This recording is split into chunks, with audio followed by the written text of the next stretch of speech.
Əsas trigonometrik nisbətlər düzbucaqlı üçbucaq üzərindən adlandırırıq və bunun üzərindən yazmağa çalışaq.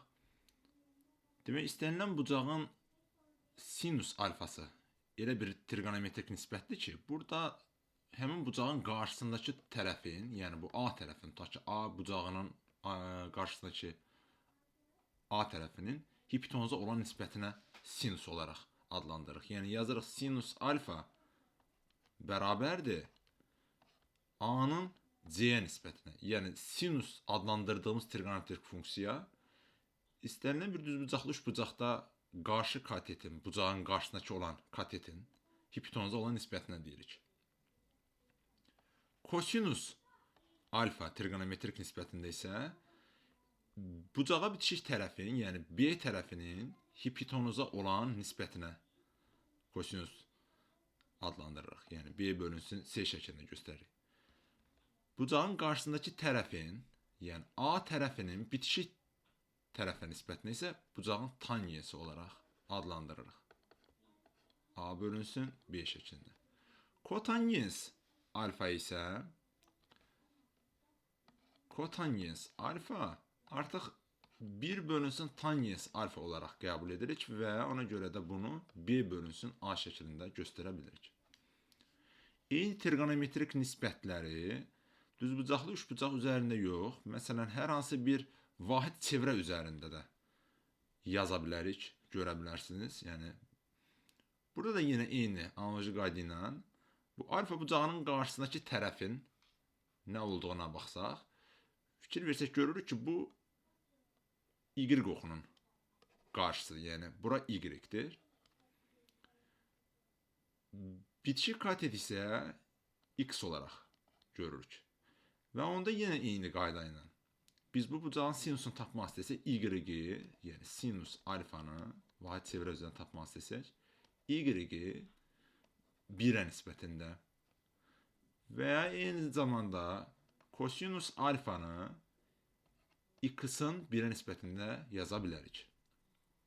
Bildiyimiz kimi trigonometrik nisbətlər sadə əqrəbin tərsi istiqamətində hərəkət edir. Yəni bizim yazdığımız bu trigonometrik nisbətlər birinci rübə aid olan trigonometrik nisbətlərdir.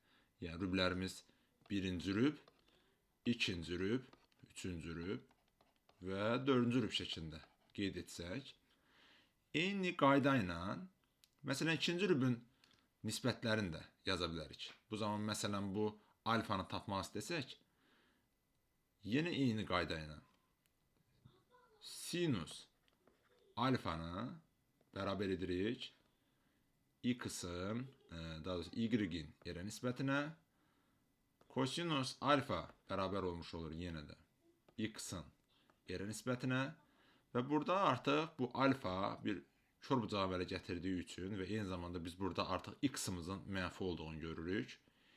Y-imizin isə müsbət olduğunu görürük. Ona uyğun olaraq trigonometrik nisbətlərimizin də işarələrin gələcək dərslərimizdə necə müəyyən etdiyimizi öyrənəcəyik.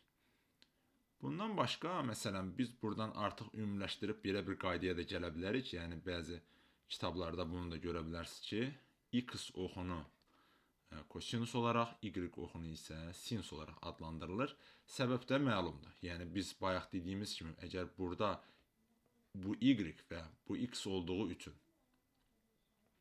nisbətlərdə yazırdıqsa ki, Y bölünsün 1 bərabərdir sinus X, yəni sinus alfa daha doğrusu.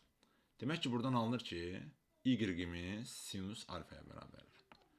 Eyni qayda ilə X bölünsün 1 bərabərdir kosinus alfa olduğu üçün artıq biz kosinus alfanı da X oxu ilə ifadə edə bilərik.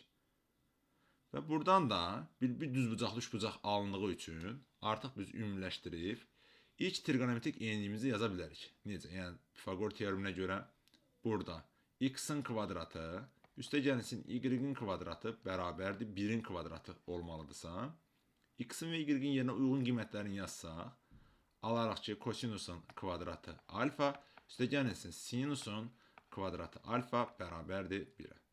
Yəni, əsas trigonometrik eynlərimizin çıxarılma qaydası buna uyğundur və ilk olaraq bunları bilsək, Növbəti dərslərdə də buna uyğun olaraq digər nəticələri asanlıqla çıxarda bilərik.